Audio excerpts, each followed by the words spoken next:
the artificial intelligence. Yeah. And they weren't. They were dumb, stupid robots. They so dumb. Anyway. Yeah, I was real excited for this movie too. I'm telling you. Maybe they use AI for writers because the writers strike or what something. I said. Because it was garbage. I thought that was the irony of it. It looked like it was written by AI. It's not a spoiler because I'm telling everybody, do not watch this movie. Don't waste your time. Don't go to it. It's.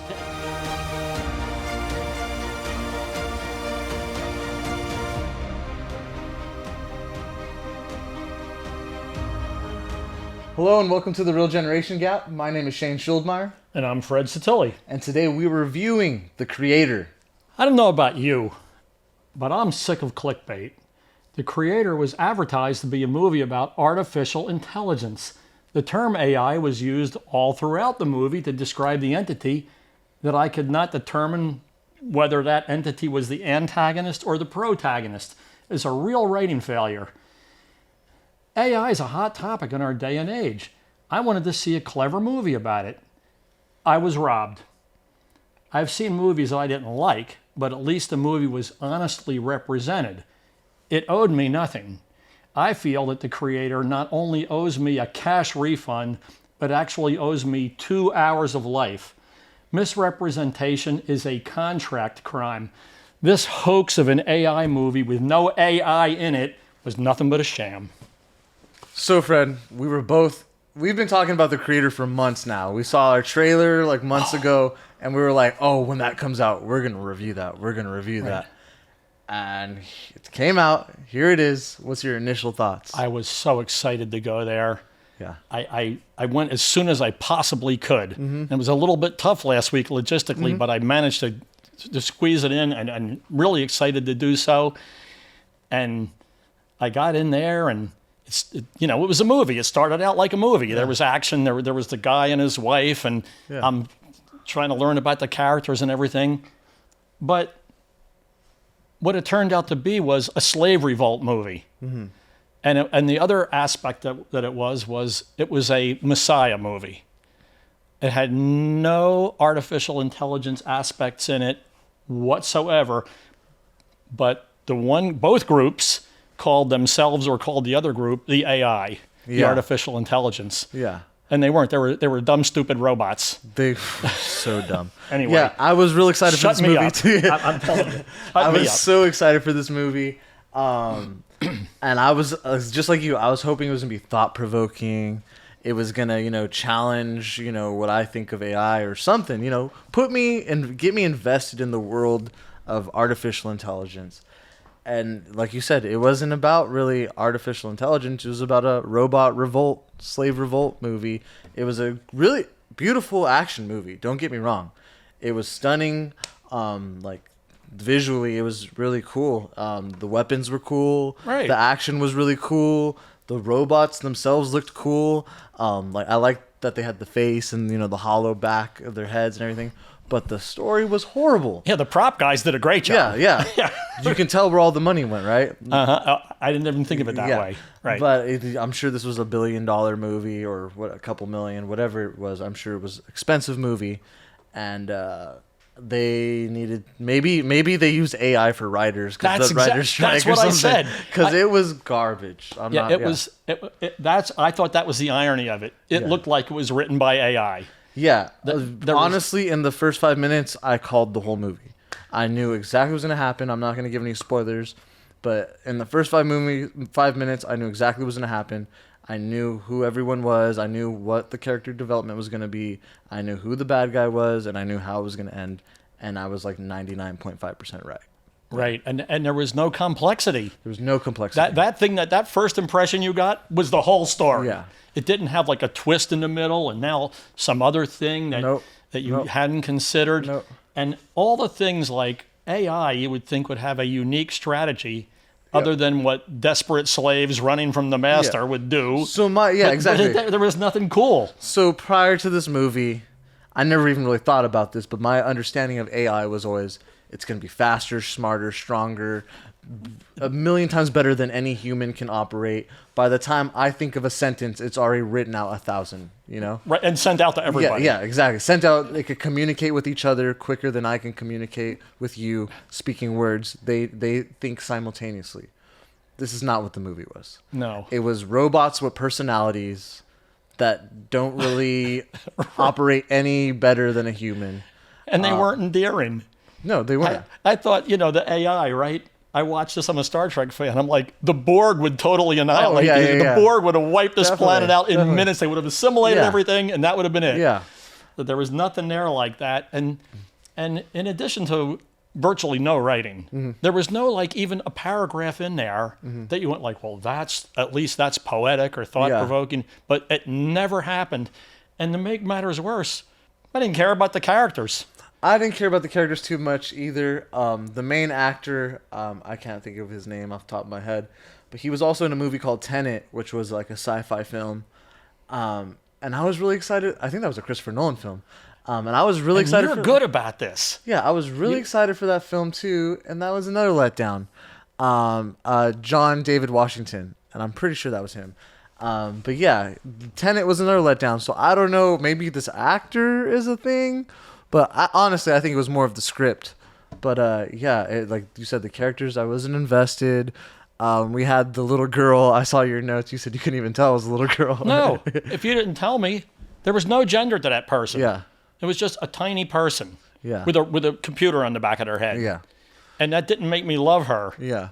And then she didn't do, like, I thought that my presupposition from the previews and everything was she was going to do some really badass thing. Crazy, yeah. Like she was going to be like that doing flips with like a sword or something. Yeah. No, not even with a sword, just an intelligence thing. Like figure out a strategy and put everybody in a box and nobody could make a move. And she was 10 steps ahead of them, like you said, like faster and smarter and everything.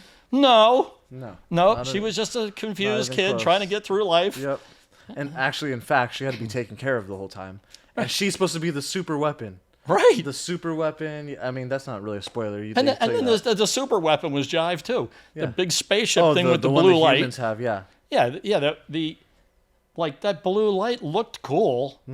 But, I put in these notes, I said, that was a good-looking visual effect, but a kaleidoscope is interesting, too. And do you know what that is? I do know what a kaleidoscope is. Thank you very much. I wondered about that. But, yeah, it was cool to see that thing, like, I consider it maybe like it was a tracking device. Like that's how they look for you. Yeah, I thought it. But why would you? They were outrunning it. The people were like, "There's the big blue light. We got to run over there." Yeah. So why would you expose what you're doing? I thought it was like scanning them, like, "Oh, that's a robot. That's a robot. That's a human. Don't get the human." But no, it had nothing to do with that. Nothing at all. Yeah, that's the big blue light right there. Yeah. Does nothing. Means nothing. Has nothing to do with the development of the story. And then the super weapon. It's just like in Independence Day when the guy flies the spaceship up into the like he flies the F-14 Tomcat up into the spaceship and blows it up. I'm back. Yeah, I love that. The same thing happened here. Just a run-of-the-mill, they shot it down. Yeah, and they couldn't do that the whole time. Like, yeah. It's not a spoiler because I'm telling everybody, do not watch this movie. Don't waste your time. Don't go to it. It's really, and I never do this. Yeah. I find some. You do. You typically like, I enjoyed it, Right. It's maybe not my thing, but maybe it's your thing. This is nobody's thing. Yeah. And the flabbergasting part of that is I read reviews where people were like, this is a film that will go down in history for the ages. This film's not going to last 30 days. No, in 30 days, this will be gone, never to be seen again. There's going to be no cult following, no sequel. Yeah, like what was your emotions leaving the movie? Were you mad? Well, actually, like during the movie, were you getting pissed off or like? Yes, I really was. Yeah. I was like, come on, like something. I like to finish people's sentences, right? So I'm watching the scene like. Okay, open the airlock, open the airlock, open the airlock. He's not opening the airlock. Like, please open the airlock. Like, oh, you're not going to open the airlock. Forget the airlock. Okay. But I got two good things to say. I have two good things to say about this. For one thing, the soundtrack was by Hans Zimmer. Okay. And I'm a big fan of Hans Zimmer. You're pretty good at following actors. I'm pretty good at following the musicians. I know Hans Zimmer for sure. Yeah, right. Oh, he's made so many classics. Yeah. And then, for no particular reason, twice during the movie, they played Clair de Lune, which is and I have no idea what that a is. beautiful piano piece by Claude Debussy. It's like 100 years old. Okay. And it's really one of my favorite beautiful classical piano wow. pieces. It's impressionistic piano. Okay. Clair de Lune. It means moonlight. Okay. And I guess in like Czech or whatever, you know, he was from one of those places. And it's such a beautiful piece, and it, you know, it soothed the savage breast. You know what I mean? Like, Yeah. it's like, oh, Clair de Lune. Well, I'm always good with that. Like, Distracted you, can play that you a little bit from how anytime. much It you was like, disliked the movie. and then when the piece was over, it was like, oh, we're back to this again. Oh, more inexplicable behavior. Yeah. Oh, now there's a great big explosion for no particular reason. Yeah. Wow, I got to get out of here. And I just left, and it was, the setting, that was the most beautiful theater ever, and it was really a cool whole story, going to it, getting there, and Yeah. everything like that. And the movie was just a letdown. It was, yeah. I mean, you know, you like Dune. I love Dune. Dune is awesome. I was like ready for something at least that good, Like but that now vibe, even yeah, better. sucked me into the sci-fi Dune world. was written like in what, like 1970 or something. And they took them a couple decades to make the movie because you really needed the technology. But yeah, I wanted to really be impressed with ideas that I couldn't even think of. Yeah. I figure if you're writing an AI movie, like, if I had written this movie, I would never show it to anybody. Like the script, like, well, that's not good. Yeah. I can't go around Hollywood showing people Yeah. this. This is not even, there's nothing in it Yeah. that's unique or anything. So the heck with that. The heck with it. The creator. Yeah. So I was looking at your notes and I was kind of thinking about, my perspective. And I was thinking maybe we had the wrong idea about AI going into this movie. Because technically, it is artificial intelligence. No one ever said it had to be smart or smarter than humans and That's the stuff. definition of intelligence. I guess so, but what I'm saying is it's artificial. These robots aren't real. Like they keep saying throughout the movie, it's just code. It's just code. Remember? Yes, Like anytime yeah, I they kill a remember. robot and they feel bad, like it's just code. Yeah, he didn't feel any pain. It's just Yeah, code. It's just code. So I was thinking, maybe we had we were expecting too much out of an AI movie, and maybe we should have. They owe me. You're not backing down, huh? No, Trying to play devil's advocate here. And I appreciate that. Yeah. I looked for that too. I mean, if you like lots of shooting and lots of explosions and bright lights and stuff like that, like an infant would in a crib looking up at bright colors or something, Yeah. then yeah, that's fine. But there was nothing original, nothing clever. There was, I think I mean nothing. I think what it was mostly trying to do is give a human-like aspect to robots. I think that's what its main intention was, and even that, I didn't really feel too much, The Messiah child was supposed to have been created by its mother, Yeah. right? So she was supposed to have created that without her husband knowing about it. Can you imagine the amount of technology or laboratory space or something you would have to alter a child without that child surgically? Yeah. I was like, Well, that's no, not actually what it was. It was. Did you see it was a lot of foreshadowing. There was a scene where they put offer your likeness, donate your likeness. Yes. So it wasn't actually their child. The child died in the accident in the beginning. Right. It was the likeness of the embryo where they made that into the kid. Right, and this guy was married to a girl who Yeah. had the capability to do that, but he did not know that. Yes. Come on. Yeah. Come on. That's Yeah. no. There's no spoilers for this. Nobody's going. Like I'm I said, telling you, I called it. I knew it was coming. I knew. I was like, oh yeah, that's the Messiah is his kid. I knew right off the beginning. I was like, that's his kid. Yeah. Yeah, the last film that outraged me this much, I won't say what it is because it has fans and I don't want to hear from them. Okay. But yeah, this was not worth going to, and I rate it a 1. And the reason I give it a 1 and not a none is because it had music by I'll give it a 2. Okay. It had music by Hans Zimmer, 12 Yeah. pieces by Hans Zimmer, Yeah. and Clair de Lune played twice. Yeah. So I'll give this one a 2. I don't have too much more to say about it. If you do, by all means. I mean, Honestly, there's not a lot to say about it. I like to not know what's happening. I like to be invested. I like to not be thinking that I'm watching a movie when I watch a movie. Right. This whole time, That's- I was able to think about, like, this sucks, this sucks. Like, I want to be invested, and nothing sucked me in this movie. The action was cool. Yeah, I can go watch an Avengers movie if I want to watch cool action, or I can watch Star Wars or whatever. Right, Mission Impossible. Yeah, Mission Impossible. I love Perfect. Mission Impossible. Perfect. Tom Cruise Right. is an American patriot, a hero. Actually, he's a Scientologist, so that's weird.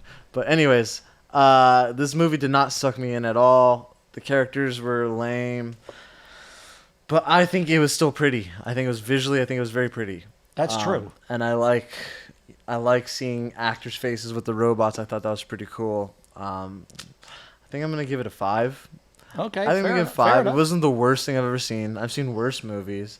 It was the second worst thing. But I've also I've also seen a lot better movies. So I would give it a 5. And like you said, there's not much to say about it. Didn't provoke any thought, any things for me to talk about with you, really. In other reviews, I said, I get sucked into the magic. I believe that the actors are not even actors. Like, that's really the character, that kind of thing. Like, I really believe it. I thought Rocky was a boxer. Yeah. You know, I really, that's how I feel. I'd love to be that. I'd love to be innocent. Like when you see a magician, you don't want to know how they did the trick. You want to see the magic. A tiger believe in appeared the out of magic, nowhere. yeah. That's amazing. That's it. That's what you want. But this thing, no. Yeah. No. So you give it a 2, you said? I'm going to give it a 2. And I said 5. Mm-hmm. Well, I guess that's a disappointing review of The Creator. Right. Well, guys, thank you for watching The Real Generation Gap. I'm Shane Schildmeyer. And I am Fred Satilli. And this has been nothing but a disappointment. Make sure to like, comment, and subscribe. Leave us a review of our review. Let us know what movies we should watch. Give us an AI film that maybe we should watch. And until then, catch us at the next one.